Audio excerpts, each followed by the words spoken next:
O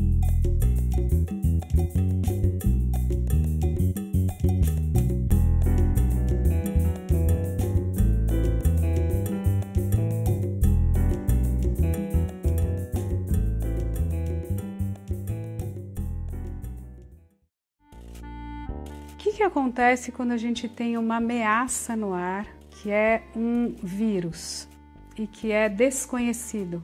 Ele é o desconhecido ao mesmo tempo que é o que dá medo, porque ele pode matar. Ele começa a derrubar peças, como se fosse um dominó do mundo e atrapalhar o normal. O que é atrapalhar o normal? É quebrar as estruturas, aquelas simbólicas e imaginárias, sobretudo, que a gente coloca diante da crueza da vida e a gente desenha uma janela de sentido. Então, o que a gente é? O vírus revela, de uma maneira talvez mais pregnante que qualquer outra coisa, a ideia de que a gente é um corpo, é um organismo, é uma vida, é bios, que se adapta ao ambiente e aos outros que fazem parte desse ambiente, e a gente nasce, cresce, se desenvolve e morre. Crua. É a vida nua e crua. E quando a gente se depara com isso, a gente pode ter angústia. Olá, sou Marcelino Freire, escritor, estou aqui na Praça da Sabesp. Vou encontrar o meu amigo Chico Sá, escritor, agitador, agitado, e faz tempo que eu não o encontro. Vou encontrar com ele aí nesse tempo pandêmico ainda, para a gente colocar os assuntos em dia e ver como é que está a vida do Chico Sá e a minha vida também. Acompanhe aí esse encontro, esse reencontro. E aí, Chico? Salve, camarada! Que é isso? Que foi isso, cara? Nos separaram, pô? Nos separaram Pernambuco do Ceará. Quem foi? Botaram um rio no meio. Se fosse um rio, seria bom, porque o rio... Foi a transposição, né? Caramba. Se bem que eu acho que você é mais pernambucano que cearense, você acha isso? Lá em casa é metade, metade. Minha mãe é pernambucana, de Floresta, e meu pai é ali do Cariri, né? Do Ceará. Eu fico imaginando, Chico, a minha mãe, assim, viva nessa pandemia, meu pai. Seria um poço de preocupação. Eu com eles e eles comigo, né? Então, rola muito isso contigo, com tua mãe. Pô, o tempo inteiro, né? A mãe acha que eu tô Vê essas imagens de baixo, que eu tô em todos. Ainda tem risco. Eu não estou me sentindo liberto para ir para um bar. Você tem essa sensação? Não tenho. Papai, encontro de rua assim, ainda tô com o jogo de corpo ainda meio errado, imagina para... Mas você tem escrito, Chico? Cara, agora soltei de uns 4 meses para cá, mas no começo foi um bloqueio pesado, porque meus assuntos de crônica eram tudo rua, bar. Como é que a crônica ficou enclausurada? Me tiraram o assunto, né? Me roubaram o assunto. Eu comecei a inventar ali, escrever sobre o gato, olhar pela janela, porque tinha que entregar a crônica do mesmo jeito. Mas no começo foi um bloqueio pesado. Eu comecei a escrever totalmente diferente do que eu escrevo. Vim retomar no meio da pandemia para cá, mas aproveitei e fiquei relendo, né? Muita coisa. Muita coisa. E você teve alguma... Eu li muito, sabe o quê, Chico? Eu li muito... Mas no início, bateu alguma... Hoje não mudou muito? Porque, você sabe, né? A gente é vizinho em Gonçalves, ali em Minas Gerais. Aí eu vou para Gonçalves e fico isolado ali, por livre e espontânea vontade, isolado um tempo para escrever. Eu tinha chegado de um isolamento de 1 mês e pouco em Gonçalves. Uma coisa é você escolher um isolamento, outra coisa é você, de repente, sentir que vai estar isolado na sua casa. Eu tinha acabado de escrever um romance em Gonçalves, achando que o romance estava bom. Aí, quando eu chego nesse isolamento na quarentena, me deparo com questões do romance, que o romance não estava bom, e eu não tinha capacidade de resolvê-lo num enclausuramento que não é espontâneo. Sei. Preocupado com tanta coisa, que com não era a gente decisão morrendo. de vou me isolar aqui e vou terminar esse negócio, né? Aí não mexi no romance. Eu fui para textos curtos. Sim. Eu fui para a poesia que me parecia que os poetas estavam me fazendo melhor companhia, me explicando uma pandemia. Eu fui reler muito Augusto dos Anjos. É um poeta que mudou a minha vida assim e que eu digo, caramba, como o poder da poesia e do livro. Porque umas poesias do Augusto, ele escreveu há mais de 100 anos. E essa poesia vira contemporânea nossa, falando de uma pandemia e de uma enfermidade agora, né? Agora. Ele que morreu de tuberculose. Com uma força tremenda ainda, né? Com a mesma força ou mais. Eu acho que a pandemia nos ajudou muito a reencontrar nossas obsessões também, dar uma paradinha, né? Você estava viajando, a gente viaja muito, né? Essa parada, não estamos fazendo uma espécie de defesa da pandemia, né? Que o melhor é estarmos todo mundo, mas tendo essa realidade, ela nos ajudou a dar uma principalmente paradinha essas releituras, né? Ir atrás de coisa que você gostava muito e que estava meio abandonada. Foi um reencontro com esse povo aí. Eu vou confessar aqui uma coisa doida. Também, para preenchimento dessa pandemia, eu fui rever uns filmes, fui rever Fellini e amei. Fellini é outro cara que Fellini é outro cara que ia para outro planeta, cara. Sim. Eu fui rever Fellini, eu fiquei impressionado. Não é que a gente não tenha assistido, eu acho que essas obras de arte nos pedem, como é que eu diria, a nossa vida é em contato com aquela vida que está sendo contada ali. Então a nossa vida muda e imediatamente o olhar muda para aquela obra. Sim. O Fellini Mas não era o Fellini que eu ia dizer, não. Eu me exibi com o Fellini para dizer que eu fui rever Vale Tudo, a novela. Nossa! Pô, que é a crônica dessa história toda agora, né? Do lado político é isso aí, vale tudo, né? Mas, Marcelino, acho que qualquer coisa que a gente reviu agora, com a lentidão, com o ritmo da pandemia, foi ver outra coisa, né? Foi ver outra obra de arte, né? As releituras foram... Você estava trancado com uma outra perspectiva, eu acho que mudam os livros, os filmes, as novelas, muda tudo. Que outra coisa também, eu tive muito orgulho das escolhas que eu fiz, porque trancado numa casa com as escolhas erradas deve ser... As escolhas que eu fiz, os livros, tem livro que eu comprei, na Livro 7, uns carimbinhos, eu fui lá organizar os livros. Se você tivesse uma companhia, só com companhia ruim dentro de casa, você estava lascado. Lascado, aí eu olhava e dizia, esse livro eu comprei com o meu primeiro salário de office boy. Fui reler umas coisas, mas escrita mesmo, Chico, só coisas... Não, mas você lançou livro na quarentena. Que o Ossos do Ofídio. Que é um épico, o cara consegue lançar livro na quarentena. Mas eu acho que tudo isso é estratégia de sobrevivência. Vamos sentar aqui. O cenário está muito bonito, viu? Tá lindo, olha, tem cara, até uma protegido, tem um para-brisa aqui. Porra, cara, isso aqui tá parecendo pedido de empréstimo, né?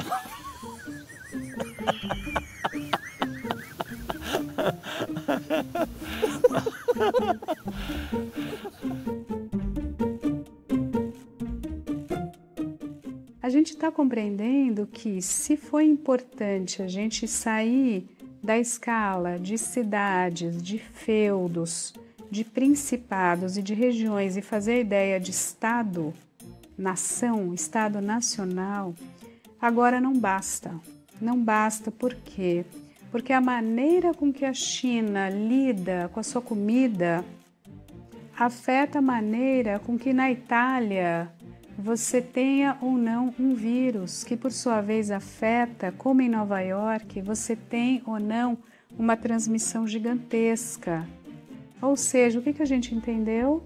A gente entendeu que a Terra é uma só, feliz ou infelizmente, que a gente vai ter que pensar com uma maneira bem cuidadosa a ideia de globo e de globalização, sem tantas paixões.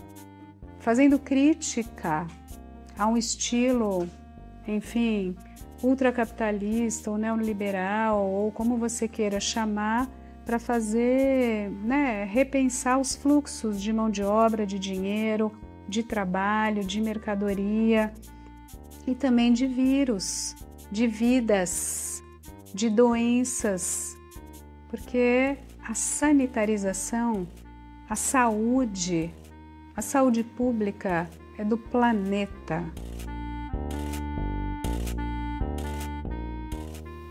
Eu estava falando dessa coisa de banco de dinheiro, né? Mas quando a gente chega aqui em São Paulo, uma das minhas grandes dificuldades, Chico, era essa coisa do fiador, né? Encontrar, alugar um canto. Eu via muito esse sacrifício quando eu comprei uma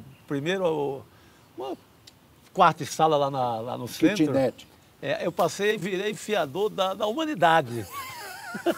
Sei lá, Chico Sainz, Nação Zumbi, a banda inteira, 14, 15. E aí chegou um tempo que começaram a achar que eu era aquele fiador de aluguel, que você vai em busca do fiador de aluguel. E ganhava o dinheiro. E falar em ajudar, Chico, o que eu percebi também nessa quarentena, nesse momento, é que a gente sabe quem está do lado da gente, no sentido de que sabe com quem a gente pode contar. Sim. E as pessoas têm se juntado em coletivos para poder um ajudar o outro, aquele escritor que está mais descoberto, aquele artista que está mais descoberto, né? Por exemplo, uma Tereza Cristina, que a gente conhecia do palco, a gente conhecia como cantora, conhecia a qualidade dela de repertório. Ela é quem abre ali esse caminho, né? Das lives, com uma conversa. E ela poderia, acho que em tempos normais, só ir ali cantar, dizer uma coisa ou outra, não, mas virou um ponto de encontro na madrugada, né, para debater o que a gente estava vivendo, para ajudar outro artista. Então, a gente teve muito isso. A nossa sensibilidade, assim, como artista, teve que mudar, né? Eu conversei muito com outros cronistas, assim, o nosso texto mudou muito, porque mesmo quem era mais lírico ficava só numa crônica mais das miudezas do dia a dia, mais uma coisa ali como o Rubem Braga, etc. Mudou, foi para a porrada, foi para o enfrentamento houve uma mudança radical em muitos textos, por conta da urgência da hora, né? Pediu uma impulsionamento, né? Pedir que vamos ter outra conversa, pelo menos agora, né? Eu fico pensando hoje ainda na relevância do que fazemos, né, também, com essa finitude assim bem à nossa porta e tudo isso acontecendo, esse desastre político, como eu posso ser mais do enfrentamento, como que eu posso transformar a minha arte num instrumento a mais. Sim. Né? E a relevância do que eu faço, que relevância tem. Sim. A gente teve uma dimensão da importância, do papel do artista mesmo, né? Nessa hora. Do pronunciamento, né? Do pronunciamento, do posicionamento, saber de que lado que ele está, dessa luta, da solidariedade dele, porque tem artista, você sabe, foi fazer show, aglomerar a gente, ou seja, o cara não tinha pensamento político e solidário absolutamente nenhum, e repertório nenhum. Né? O cara tratou como se vivesse a normalidade máxima, assim. E sem contar o seguinte, que chamado para o posicionamento, muitas vezes num programa ali ao vivo, não se posicionava, né? Ou seja, as mortes acontecendo, as coisas aí se acabando, e aquele artista não refém de uma espécie de escolta, de dinheiro, né? Do bem-estar político, das negociatas, ele não se posicionava. Se protegendo, né? Protegendo ali o caixa, né? O departamento de orçamento, a tesouraria, preservando a tesouraria. A tesouraria. A tesouraria aqui protegendo. Tem um vidro na pessoa que você não consegue tocar aquela pessoa, né? Tem um vidro desse. Isso, assim, porque tem o debate eterno de a arte deve ser militante ou não. mais pedagógica em algum momento ou não, mais política ou não. Cara, mas a gente não vive tempos de discussãozinha disso assim, dentro da normalidade. É tempo de exceção, praticamente. Tempo de exceção. Se você não se pronuncia agora, quando o diabo vai ser? Quando né? você vai se pronunciar? No cemitério? Sei lá, não sei. Então não pode ser menos do que isso diante de uma pandemia. Né? Sim. Esse artista está falando para quem? O quê? Dizendo o quê? O que a pandemia nos deu também é uma consciência do passado que tivemos que nos garante enfrentar este presente, com as escolhas que fizemos lá atrás, né? Então eu acho que foi muito bom voltar a escrever para teatro.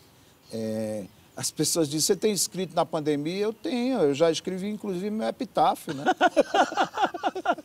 Foi tão produtivo que eu já fiz meu epitáfio. Já fiz meu epitáfio, já está ali para qualquer momento, né?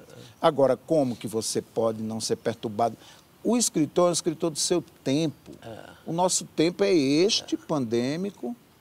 Como que este tempo não vai nos perturbar? Não, é até para desconfiar do artista que não vai incorporar o que está vivendo agora. Porra, que está vivendo agora? Que anestesia é essa que consegue segurar um momento como esse? Né? Não tem como. Mesmo quando escreve uma ficção científica, essa ficção científica... Mas está lá no personagem, um olhar triste, uma história. Tem...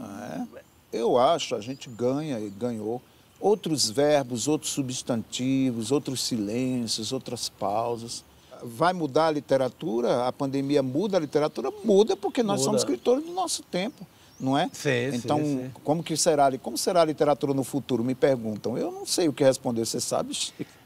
Eu acho que os enredos talvez continuem sendo os mesmos, né? As história de violência, de amor, de... intrigas, acho que os enredos podem ser os mesmos, mas passamos por isso, isso vai ser considerado, isso está a nossa alma vai levar isso para o nosso texto, inevitavelmente, né? Cara, como você pega, sei lá, a gripe espanhola em 1918, 100 anos atrás, mudou, falou do Lorca, mudou a poesia dele virou outra coisa. Isso agora mudou a gente. Isso agora ferido, tudo é ferido pelo que está à sua volta, não é?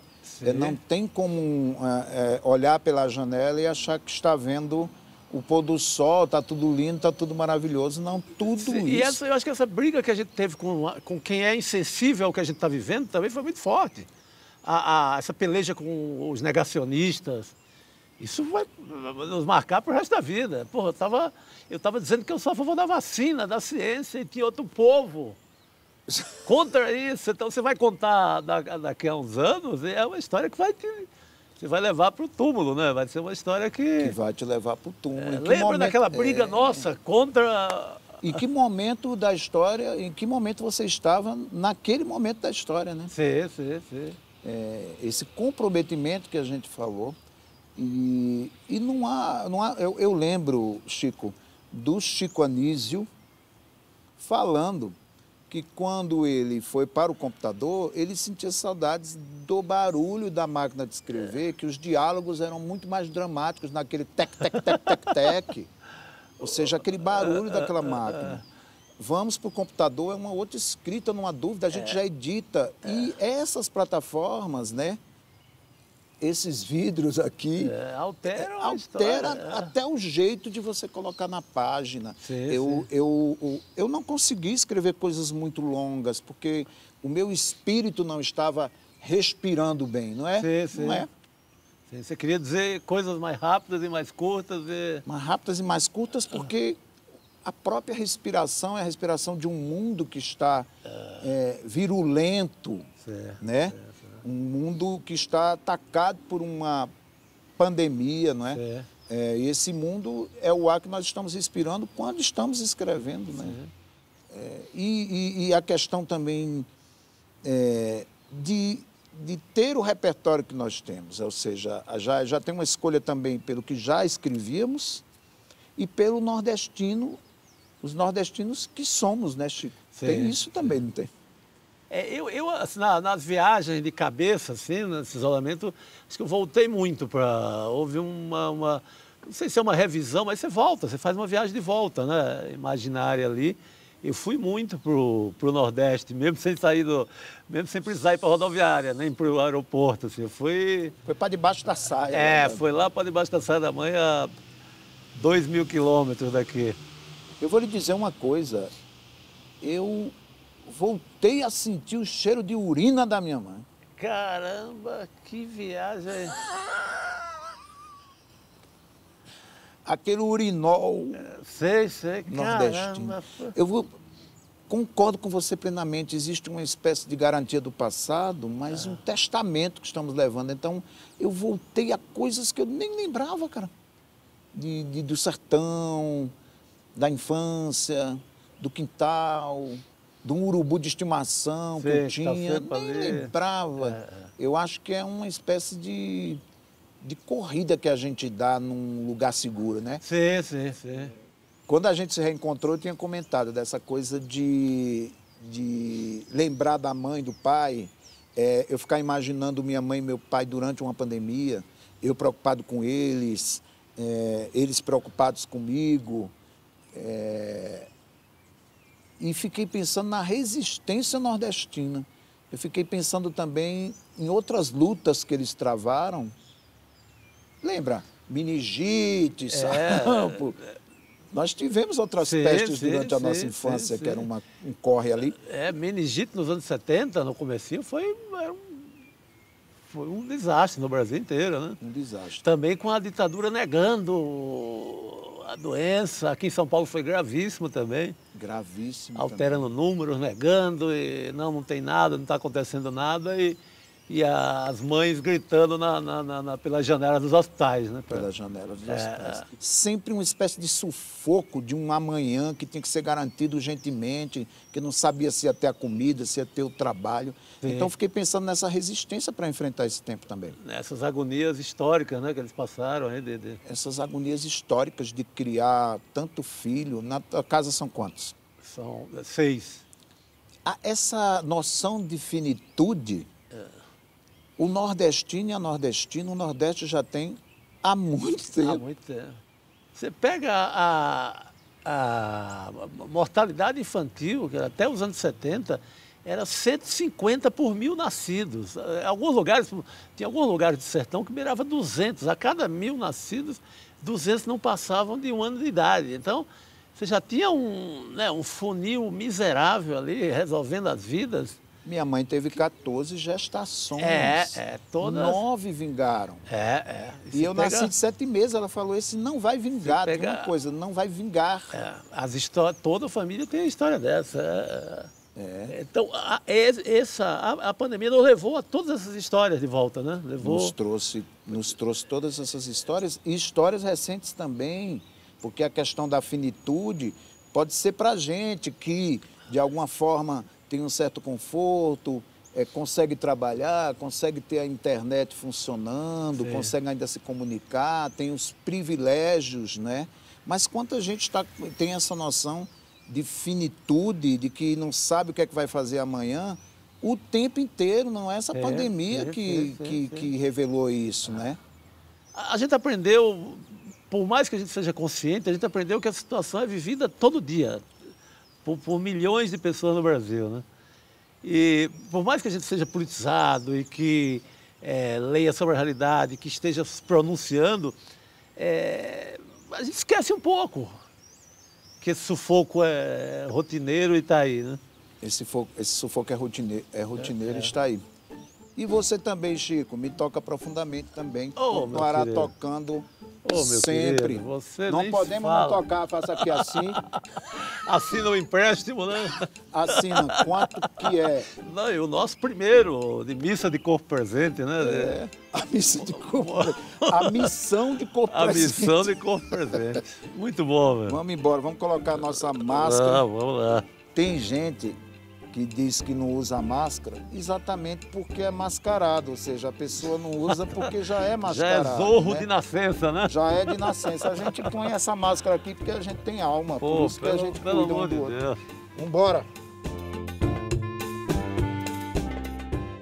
Essa pandemia e esse vírus, eles trazem para a gente também essa ideia do cru, da crueza dessa condição, que é a condição de ser um humano sapiens, que sabe, que tem o saber, por mais que se defenda dele, por mais que tenha que se afastar dessa consciência, porque isso te gera angústia.